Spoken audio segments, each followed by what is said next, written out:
потребует свежего воздуха. Прошу вас расстегнуть воротничок и ослабить пояс. Dans le cadre de cette exposition, un groupe d'étudiants de l'option information numérique a pu interroger le cas de cette presse rock et de ses métamorphoses à la lumière des questions qui nous intéressent, à savoir les questions des documents, des supports, de valorisation d'une mémoire ou d'un patrimoine. Donc ça, c'est un intérêt collectif qui irrigue cette expo.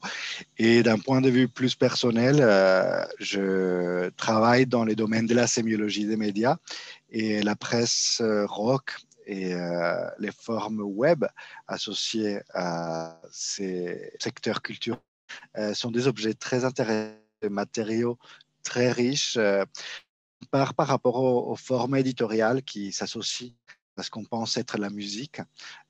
Tout un travail de production iconographique, discursive, narrative.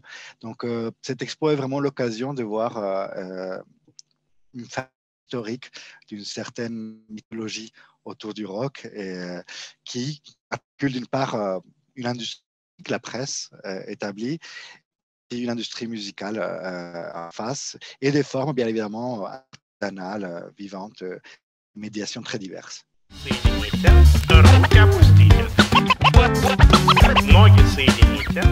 Est-ce que c'est le rôle d'une presse menée, donc des publics, à consommer tel type de marque musicale plutôt qu'une autre? D'une manière de lire l'histoire, et effectivement, on peut voir des métamorphoses et des continuités. À partir du moment où l'on considère que ce n'est pas sa seule fonction, que la prescription est juste l'une des dimensions de la presse dans son histoire, on peut tenter de deux régimes de manière schématique. D'une part, peut-être un régime dans lequel le prestige de cette presse est lié à une ligne réelle qui s'installe, qui est prescriptrice des goûts et consommation culturelle. Ce qui est intéressant, c'est de voir comment l'aventure de cette pièce est consubstantielle à l'émergence aussi des figures du critique musical, quelqu'un qui possède un goût et qui, à sa manière, éduque aussi les goûts d'un lectorat.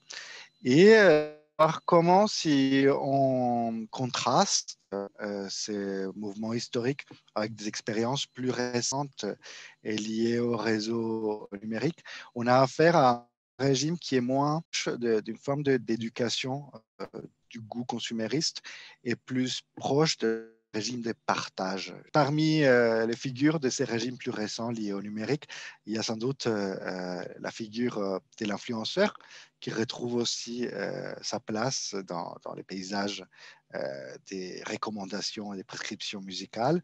Sans doute une figure qui s'installe dans des niches un peu plus pointues. Dans les régimes numériques, il y a peut-être une tendance à une spécialisation, une fragmentation des niches par genre.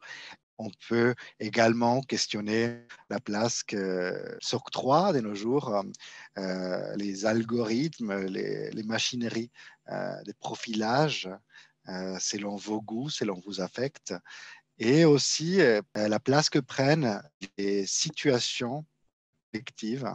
Donc, dans la durée, s'installe une relation de type communautaire qui peut être différente des rituels, des constructions de la presse d'autrefois. Nous avons tendance à poser les questions de manière un peu dichotomique du papier par rapport au web. Et dans cette dichotomie, parfois, il y a une angoisse de la disparition qui voit le jour. On observe avec prudence, et dans un domaine plus large de la presse, que les supports sont associés à des rituels, des consommations, à des routines. Et c'est plus à ce niveau-là qu'on doit observer un avenir intéressant pour des supports d'une presse imprimée. Les usages se ritualisent, trouvent d'autres circonstances de lecture. Il me semble que pour la presse rock, ce qui est intéressant, c'est de voir que sous une forme imprimée devient un porteur de valeur, c'est-à-dire que l'effort qu'une plume peut déployer pour fabriquer un commentaire autour d'une icône de rock est en quelque sorte sublimée quand cette écriture accède à une forme imprimée, sans doute elle-même travaillée d'un point de vue éditorial. Dans le cas du rock, sublimer le travail historique de ces passeurs, de ces passeurs culturels.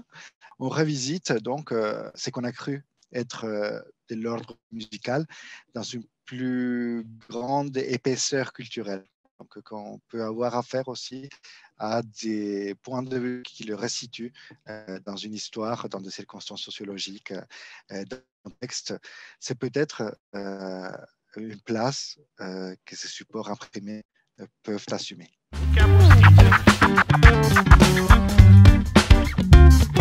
On peut se poser la question de la spécificité du rock à l'échelle d'une histoire culturelle récente. Il me semble que pour ceux qui veulent relativiser cette spécificité d'un mouvement culturel du XXe siècle, on peut avoir deux points de vue qui relativisent la chose. Soit on prend le surplomb d'une théorie critique de l'industrie culturelle et on dit c'était juste un segment du marché au sein duquel on distingue des filières. Il y aurait la filière du rock comme la filière du rap. On peut également relativiser la spécificité du rock en convoquant un concept comme le concept de culture participative, où on se dit, finalement, on observe des dynamiques culturelles où il y a d'une part un fandom, communauté de fans, où la consommation s'accompagne aussi des processus de partage et d'expériences créatives communautaires. Et là aussi, ce serait donc une dynamique participative transverse à bien d'autres mouvements ou champs culturels. Ce que je trouve particulièrement stimulant dans l'observation de cette presse rock, de cette aventure des blogs et des formes numériques, c'est de voir comment ce qu'on peut nommer le phénomène du rock constitue quand même un cas d'étude historique d'association de différents types de langages qui permettent de poser des questions assez spécifiques. L'exploration du rôle des icônes font l'objet d'une construction assez particulière puisque non seulement elles deviennent des figures porteuses des valeurs ou des styles, mais elles permettent aussi de tester une figuration sur une gamme assez large de supports. C'est ça qui peut constituer un cas spécifique, voir comment, à une échelle globalisée, on a eu quand même un prototype de culture participative qui, sur plusieurs décennies, a exploré différents types d'incarnations médiatiques pour ces icônes et comment ces icônes ont diffusé une hégémonie culturelle anglo-saxonne, mais aussi un certain désir d'expérimentation, une sensibilité culturelle globale.